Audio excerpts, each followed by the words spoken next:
tenemos con nosotros al diputado Tailade. ¿Cómo le va, Tailade? Buenas noches. Hola. ¿Cómo está? Muy bien. Buenas noches. Bueno, ¿cuál es la lectura que hace del anuncio que hizo el gobierno en el día de hoy?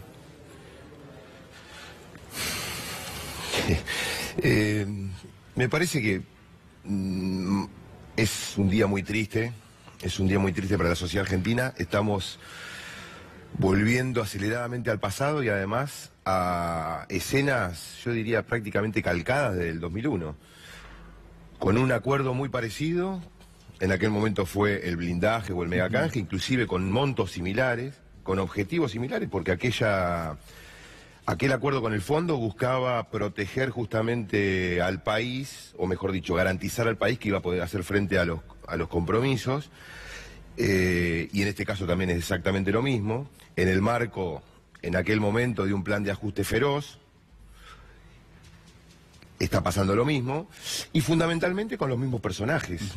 Que Federico Sturzenegger sea, primero, que esté libre.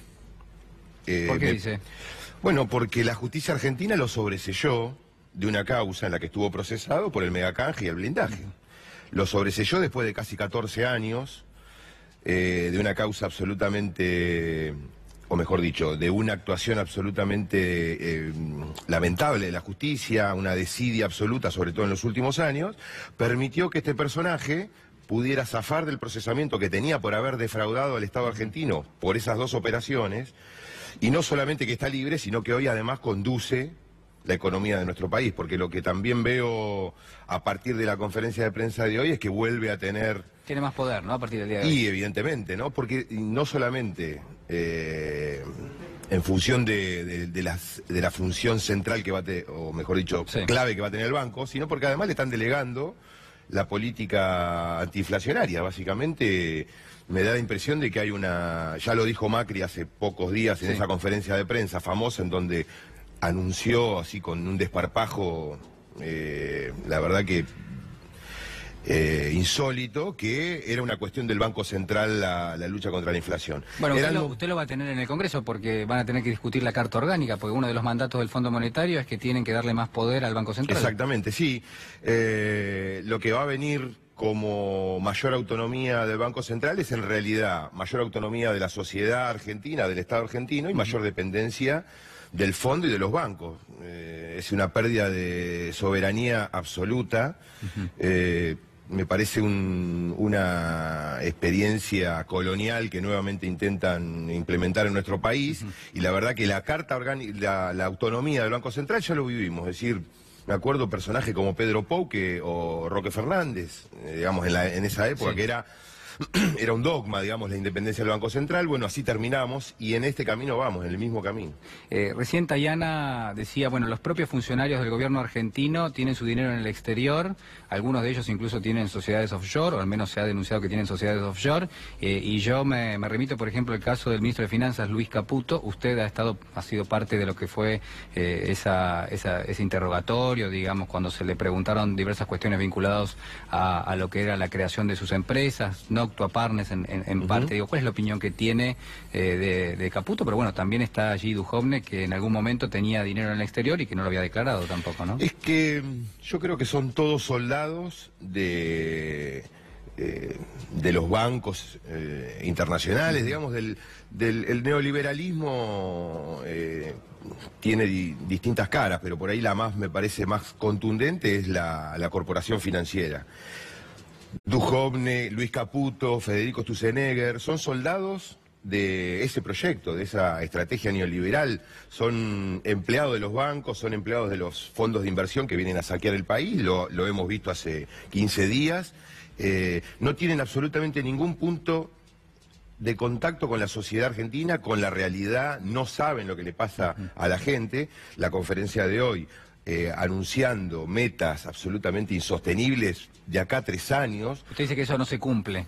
Pero hace 6 meses sancionamos el presupuesto con 3.4 de crecimiento para este año.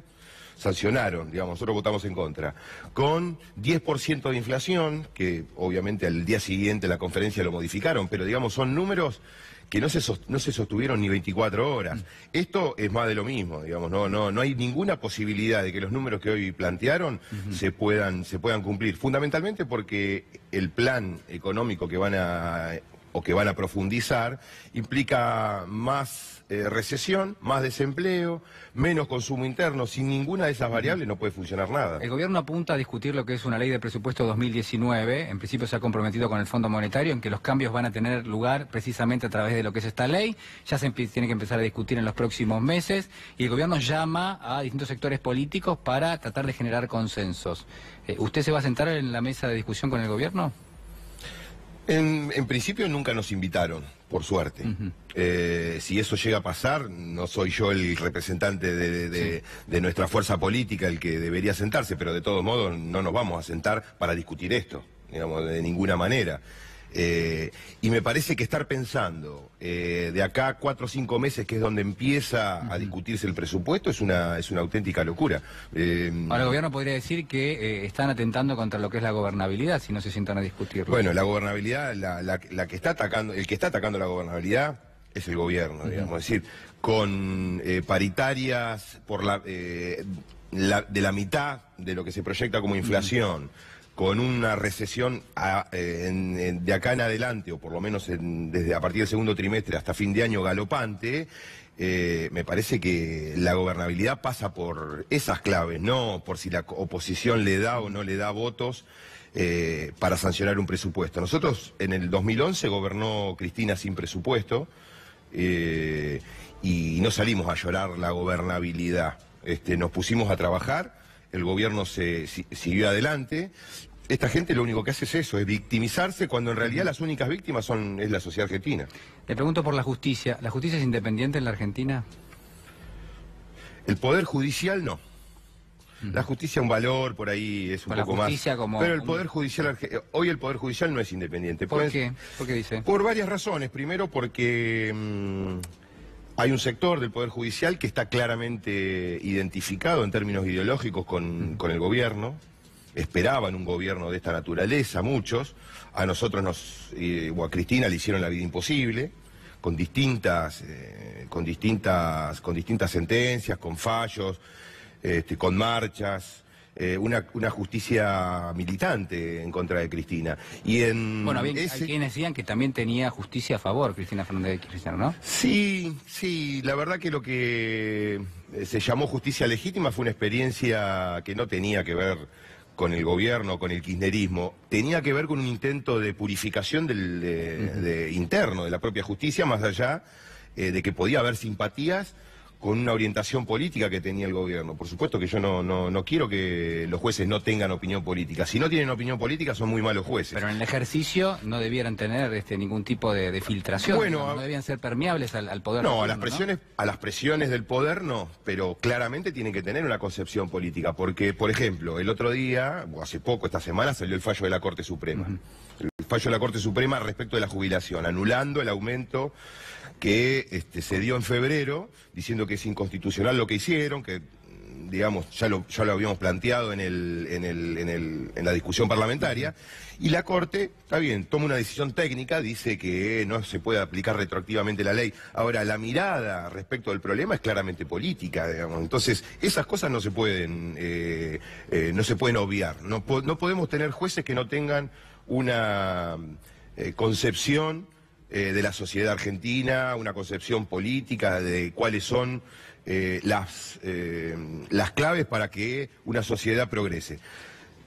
Nosotros tenemos un Poder Judicial con estos sectores que son claramente conservadores, reaccionarios, alineados en términos ideológicos con el gobierno, y tenemos otro sector que tiene miedo, que es cobarde, que es permeable justamente a las presiones, que se dejó disciplinar, y hay ejemplos varios. Los cambios en la Cámara Federal que se dieron en las últimas semanas, la Cámara que había decidido la liberación de Cristóbal López y Fabián de Sousa.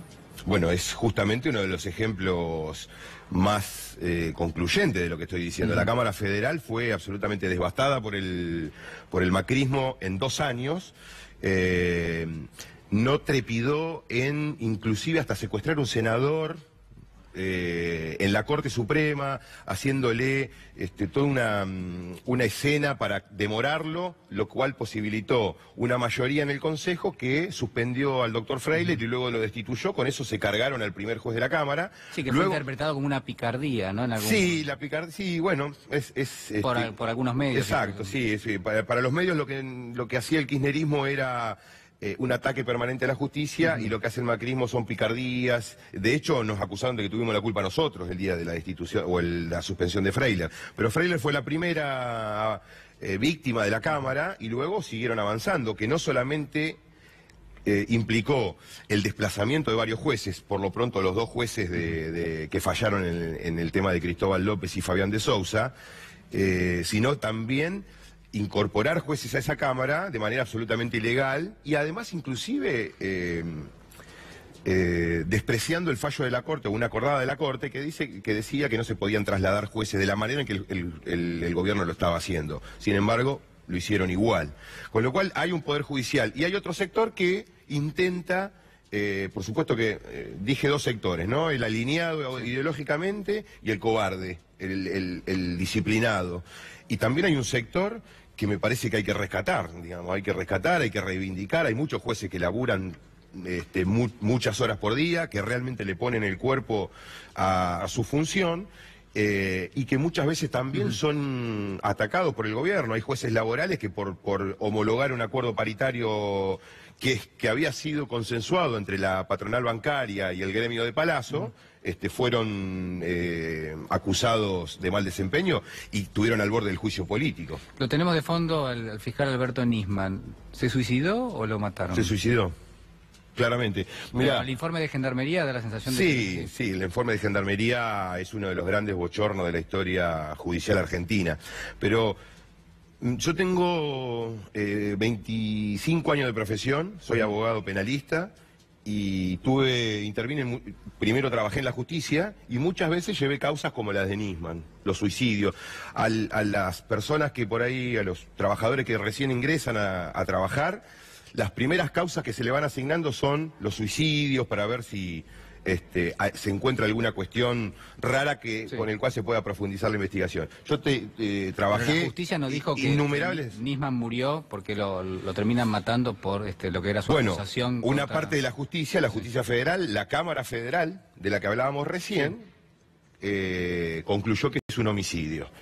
Sin embargo, la justicia de instrucción, la justicia en donde debió esta causa haber seguido su curso y terminado ahí, consideró que no había ningún elemento para afirmar que fue un homicidio. Ahora, si Nisman se suicidó porque Laura Alonso, Patricia Bullrich lo volvieron loco, porque Jaime Estiuso no le contestó el teléfono, le soltó la mano, todas estas hipótesis que están dando vuelta, eso no lo puedo saber, y creo que no se va a poder saber nunca, digamos, porque eso lo sabía solamente Nisman. Pero que se pegó el tiro él, no tengo absolutamente ninguna duda. Tailade, le agradezco muchísimo por estar con nosotros esta noche. Muchísimas gracias. Bueno, quédense porque en un minuto estamos aquí de regreso. Vamos a analizar en parte cómo ha sido este acuerdo con el Fondo Monetario. Así que en un minuto nada más aquí en Recalculando. Nos vamos a la pausa.